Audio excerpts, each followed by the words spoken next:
안녕하십니까. 하나님은 영광 가운데 우리 가운데 임하시는 분이십니다. 독일의 크리스찬이었던 토마스 아 켐피스가 있습니다. 토마스 아 켐피스는 이렇게 말했습니다. 그리스도께서 임재하실 때 모든 것은 잘 되며 아무것도 어렵게 보이지 않는다 그랬습니다. 우리 삶에 있어서 사실은 가장 큰 문제는 우리 예수님께서 우리의 삶 가운데 임재하시는 것입니다. 어떤 문제가 있더라도 우리 예수님께서 우리 삶 가운데 임재하신다면 사실은 문제가 문제로 되지 않는 것이죠. 임하다. 우리의 하나님이 우리 가운데 임재한다. 이것은 너무나 큰 은혜죠. 이것은 구약 성경에 보면은 하나님이 우리 인간에게 자신을 계시할 때 임재하신다 이렇게 우리가 볼 수가 있습니다. 그래서 하나님이 자기 자신을 우리에게 나타나시고 우리 가운데 임재하는 걸 볼 수가 있습니다. 야곱이 광야에서 하나님의 임재 가운데서 네가 어디로 가든지 내가 너를 보호하며 이 땅으로 돌아오게 할지라 이런 축복을 받은 걸 볼 수가 있습니다. 그래서 만물이 하나님의 그 통치 아래 있다, 주권 아래 있다. 이것을 하나님의 임재 가운데서 우리는 볼 수가 있는 것입니다. 신약 성경에 가면은 이 하나님께서 말씀이신 하나님께서 육신을 입고 이 땅에 오셨습니다. 죄 중에서 방황하는 인간을 구원하기 위해서 이 땅에 오신 분이 바로 예수 그리스도죠. 예수님께서는 이 땅에 인간의 모습으로 인간으로 임재하셔서 우리 모든 죄를 짊어지시고 갈보리 언덕 십자가에 돌아가심으로 우리를 죄와 그 저주에서 해방시켰습니다. 그리고 부활하셨습니다. 그리고 이제 예수님께서는 하늘에 오르셔서 우리에게 성령을 부어주셔서 임재하시는 것입니다. 성령님을 기다렸던 오순절 다락방의 성도들은 성령의 충만함을 받았습니다. 또한 지금도 우리 성령님께서는 우리 가운데 하나님의 자녀들 가운데 임재하셔서 이제 모든 것을 알게 하시고 전능하신 주님의 영에 깨닫게 하시고 모든 진리 가운데로 인도하시고 하나님의 깊은 것이라도 통달하게 하시는 것입니다. 고린도전서 2장 9절 10절에 보면은 기록된 바 하나님이 자기를 사랑하는 자들 위하여 예비하신 모든 것은 눈으로 보지 못하고 귀로도 듣지 못하고 사람의 마음으로도 생각지 못하였다 함과 같으니라. 오직 하나님이 성령으로 이것을 보이셨으니 성령은 모든 것 하나님의 깊은 것이라도 통달하시니라. 그래서 우리 가운데 임하시는 성령님은 하나님의 깊은 생각과 뜻을 우리에게 알려주시고 우리를 선한 목자로서 모든 진리 가운데로 인도하시는 것입니다. 오늘 본문 말씀 출애굽기 40장 34절에 보면은 그의 구름이 해막에 덮이고 여호와의 영광이 성막에 충만하매. 자, 이스라엘 백성이 이제 출애굽을 해서 이제 광야의 생활을 할 때 시내산 기슭에 하나님은 회막을 만들라고 했습니다.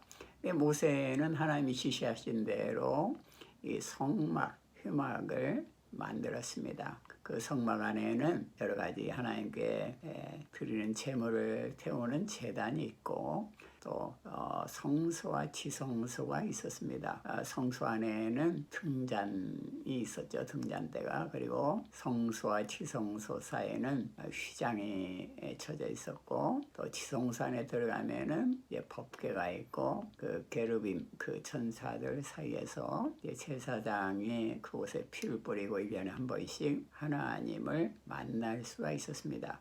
모세는 이 성막을 만들고 이스라엘의 죄를 용서하기 위해서 하나님 앞에 예물을 바치고 제사를 드렸습니다. 그러자 하나님의 영광이 성막에 충만히 임재하신 것입니다. 자, 하나님의 영광이 이 성막에 충만히 임재하시고 또 하나님이 그곳에서 나타나시고 또 은혜를 베푸셨던 것입니다. 자, 하나님께서는 지금도 성막과 같은 예수 그리스도를 통해서 우리 가운데 충만히 임재하시는 분이십니다. 영광 가운데 임재하시는 분이십니다. 자, 하나님은 지금도 우리의 삶 가운데 영광 가운데 임재하시는데, 그러면 이 하나님께서 지금 현재 구체적으로 우리의 삶 가운데 어떻게 일하고 계십니까? 먼저 첫 번째로 영광 가운데 임재하시는 하나님은 우리에게 은밀한 장래일을 알게 하십니다. 자, 다니엘서 2장 29절에 보면은 왕이 침상에 나가서 장래일을 생각하실 때에 은밀한 것을 나타내시는 이가 장래일을 왕에게 알게 하셨사오며, 바벨론의 그 느부갓네살 왕 시대의 일이었습니다. 느부갓네살 왕은 이제 밤에 잠자러 침상에 들어가서 미래일을 생각하게 되었습니다. 그럴 때 하나님께서 이 느부갓네살 왕에게 놀라운 비전을 주었습니다. 느부갓네살 왕은 이 비전을 줬는데 그것이 뭔가 분명히 받긴 받았는데 그것을 잃어버린 것입니다. 그래서 이제 그 바벨론의 박수들이나 무당이나 여러 가지 그 우상을 섬기는 우상의 그 선지자들을 불러가지고 내가 무슨 꿈을 꿨으며 무슨 이상을 봤으며 그것을 해석하라 그랬습니다. 자, 박수와 무당들 그리고 술객들이 와서 그러면 왕이요, 당신이 꾼 꿈을 우리에게 알려주시오 이렇게 말하자, 이 느부갓네살 왕은 도리어 화를 내면서 내가 그것을 알면 왜 너에게 이런 질문을 하겠느냐 이렇게 말을 했습니다. 그리고 그들을 죽이라고 명령을 이제 내렸던 것입니다. 그런데 이 느부갓네살 왕은 그 술객들과 술사들뿐만 아니라 그 바벨론의 모든 박사들과 지식인들을 죽이라는 명령을 시위대장에게 내린 것입니다. 시위대장 아리엘은 이 명령을 받고 이제 그 지식인들을 죽이기 위해서 왕궁을 나서는데 그때 다니엘을 만나게 됩니다. 다니엘에게 이 아리엘은 시위대장은 내가 지금 왕의 명령을 받고 박사들을 죽이러 간다. 너도 죽을 수가 있다. 이렇게 이제 말을 하자, 그러면은 시위대장님, 내가 왕을 만나도록 하게 해 주십시오. 이렇게 다니엘이 부탁을 합니다. 다니엘은 이제 왕 앞에 나가는데, 왕 앞에 나가서 왕이시여, 꿈을 주시는 분은 하나님이시고 그것을 해석하는 분도 하나님이십니다. 나에게 시간을 좀 준다면은 내가 하나님의 뜻을 물어서 그 뜻을 알려드리겠습니다. 이렇게 말을 했습니다. 그러자 왕은 그것을 허락했습니다. 그래서 이제 다니엘은 자기 집에 와서 친구들을 만나가지고 하나냐나 미사엘 이런 친구들을 만나서 기도를 부탁을 했습니다. 그리고 하나님한테 다니엘도 구체적으로 하나님의 뜻을 알려달라고 하나님의 뜻을 구하는 기도를 드렸습니다. 그러자 전능하시고 전지하신 하나님께서 다니엘에게 그 느부갓네살 왕의 꿈을 보여준 것입니다. 그리고 그것을 해석하는 지혜까지도 다니엘에게 주었습니다. 다니엘은 이제 왕에게 나가서 이 하나님이 주신 이 꿈을 해석하는 것입니다. 자, 그 해석은 왕이시여 당신은 어떤 큰 신상을 봤는데 머리는 정금으로 되어 있고 또 가슴과 팔은 은으로 되어 있고 배와 넓적다리는 노수로 되어 있고 종아리는 철로 되어 있고 또 발은 철과 진흙으로 된 그런 큰 신상입니다. 그런데 그때 자그마한 뜨인 돌이 날라와가지고 발을 내려치니까 그 큰 신상이 일순간에 바람에 날리는 겨처럼 부서져가지고 흐트러져 버렸습니다. 그리고 그 뜨인 돌이 점점 자라서 큰 태산을 이루었습니다. 이렇게 이제 느부갓네살 왕에게 해석을 해줬습니다. 왕은 그 해석을 듣고 너무나 놀랐습니다. 왜냐하면 그것은 왕이 본 꿈과 환상과 똑같았기 때문이었습니다. 그래서 이제 이 왕은 바벨론의 총리로 이 다니엘을 세우고 또 다니엘의 세 친구들은 도지사격으로 이제 보내서 지방장관을 삼아가지고 바벨론을 다스리게 되었던 것입니다. 자, 여기서 보면은 왕이 침상에 나가서 장래일을 생각하실 때 은밀한 것을 나타내시는 이가 장래일을 왕에게 알게 하였다. 이렇게 다니엘은 말했습니다. 자, 하나님께서는 은밀한 일을 나타내시는 분이십니다. 하나님은 전지하신 분이고 전능하신 분이십니다. 우리 인간으로서는 장래를 알 수 없지만은 하나님께서는 장래를 계획하시고 섭리하시는 분이기 때문에 우리에게 우리의 장래를 알고 계시는 분이신 것입니다. 성경에 나타나는 모든 예언과 계시는 사실은 전지하신 하나님이 미리 일어날 일을 보여준 것입니다. 하나님은 지금도 장래일을 우리에게 알려주시고 또 아시는 분이신 것입니다. 그래서 우리의 삶을 은밀한 장래를 알게 하시며 영광 가운데 임재하시는 하나님이 우리의 삶을 인도하시고 지도하시는 것입니다. 자, 두 번째로 영광 가운데 임재하시는 하나님은 예수님을 통해서 우리 가운데 지금도 임재하십니다. 자, 요한복음 6장 56절에 보면은 내 살을 먹고 내 피를 마시는 자는 내 안에 거하고 나도 그 안에 거하나니.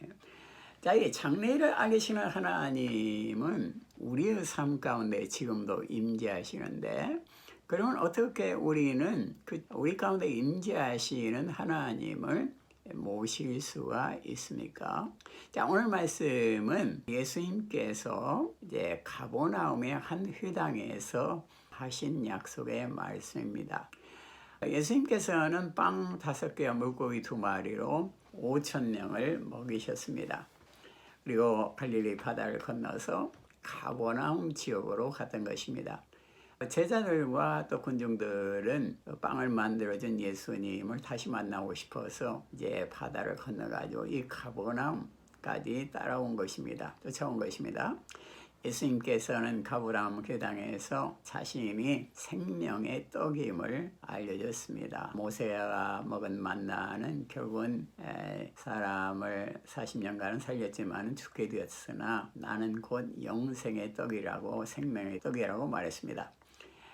그리고 하나님의 일을 하는 것은 하나님의 보내신 자를 믿는 것이라고 말했습니다. 하나님의 보내신 자, 즉 예수 그리스도를 믿는 것이 가장 큰 하나님의 일이라고 했습니다. 그래서 내게 나오는 자는 결코 줄이지 아니하고 나를 믿는 자는 영원히 목마르지 아니하리라 그랬습니다. 내가 세상에 온 것은 하나님께서 내게 주신 자 중에 하나도 잃어버리지 않고 그것을 구하기 위함이라고 했습니다. 하나님께서는 지중해 세매는 인간, 방황하는 하나님의 자녀들을 구원하기 위해서 이 땅에 오셨던 것입니다.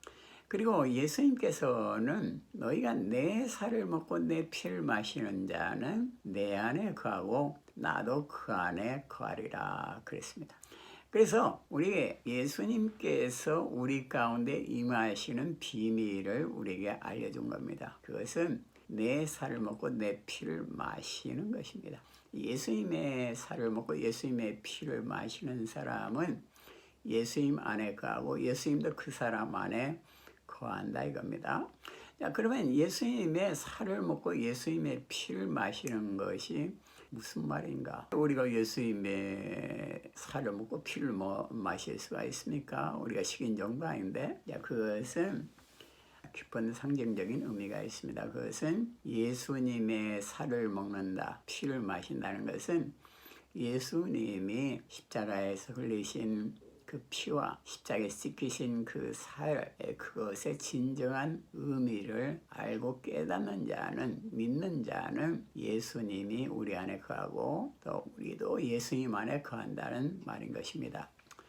우리가 십자가에서 흘리신 그 피와 또 십자가에 찢기신 그 예수님의 살, 왜 예수님이 십자가에서 살이 찢기시고 또 옆구리에 창을 맞아서 물과 피를 다 쏟으셨는가, 그 의미를 우리가 확실히 알고 믿을 때 우리 가운데, 우리의 삶 가운데 예수님이 임재한다 이겁니다. 그러면 왜 예수님이 십자가에서 살이 찢기시고 피를 다 쏟으셨는가? 그것은 바로 우리가 흘려야만 할 피, 우리가 찢겨야만 할 그 고통을 예수님이 대신 담당한 것입니다. 그래서 우리가 그것을 믿을 때 우리 예수님이 피 흘리시고 살이 찌심으로 우리의 모든 죄와 저주가 다 사함을 받았다. 대가를 지불했다. 테텔레스타이 모든 죄의 대가를 다 지불했다. 이것을 믿을 때 우리의 죄가 용서됨으로 우리 가운데는 성령이 임하고 바로 예수님의 임재가 우리 가운데 넘치게 되는 것입니다. 자, 하나님께서는 지금 현재도 구체적으로 영광 가운데 우리 가운데 임재하시는 분이십니다. 예, 기도하겠습니다. 하나님 감사합니다. 예수 그리스도의 피, 예수 그리스도의 찍신 그 놀라운 은혜와 사랑에 의해서 속죄에 의해서 지금도 우리는 그것을 믿음으로 우리 가운데 주님이 임재함을 믿습니다. 주 우리 삶 가운데 임재하여 주시고 전능하신 주님, 전지하신 주님께서 우리의 삶을 모든 진리 가운데로 인도하여 주시옵소서.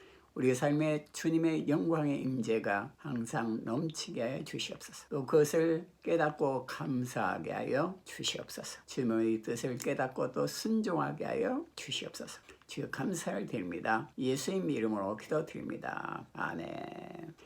예, 감사합니다. 할렐루야.